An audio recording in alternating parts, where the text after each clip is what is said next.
قۆناغەکی نوێ دەستی پێکردووە لە مووسڵی عێراقەوە لە دەست داعش ڕزگار کراوە، بەڵام هێشتا برینەکانی ئەو شەڕە ساڕێژ نەبوونە.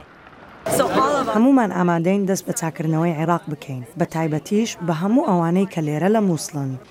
لە هەمان کاتدا لە سووریا داعش ئەو کاریگەریەی لە شەڕی ناوخۆی وڵاتەکەدا نەماوە، هەرکە کۆمەڵە یاخیبووەکان لە ناوچەی غوتای ڕۆژهەڵات دووچاری زیانی شکست دەبنەوە.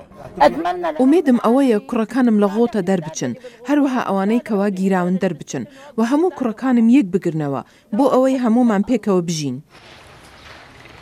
لا گۆڕەپانەکانی شەڕ لە عێراقەوە بۆ سووریا و دەرەوەی ئەوێش داعش شکستی خواردووە و خاچێکی یەکجار بەرفراوانی لەدەستداوە. ئەمەش هەفتەی ڕابردوو سەرۆک ترامپ تیشی خستە سەر. بۆ ئەگاداریتان داعشمان لەناو بردووە، بەم زوانەش لە سووریا دەردەچین، با خەڵکی دیکە ئەو بەرپرسیارەتیە لە ئەستۆ بگرن. ئەم ڕاگەیاندنە بووە جێگای سەرسوورمانی زۆر کەس لە واشنگتن، تەنانەت بەلای کاربەدەستانی وزارەتی دەرەوەش. من ئاگادار نیم و بڕاو پرسیارە لە کۆشکی سپی بکە. هەواڵە خۆشەکە ئەوەیە داعش کۆنتترۆلی لەدەستداوە. پسپۆرانی ئاسایشی نێودەوڵەتی هاودەنگن کەوا داعش ئەو هێزە شەرکەرە نییە کە سەردەمانێک بوو، بەڵام هێشتاش ئاستەنگ ماون لە سووریا و دەرەوەی کەوا ناکرێت ئەمریکا و هاوپەیمانەکانی پشتگوێی بخەن.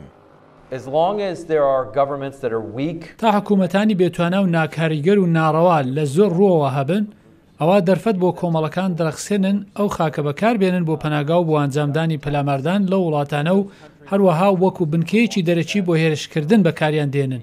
تەنانەت لە سووریا مەزەندەکانمان ئەوەیە هێشتاش لە نێوان 30 بۆ 50,000 جیهادی لە سووریا هەن کە لەوانەیە لە سنوورەکە بپەڕنەوە بۆ ناو تورکیا.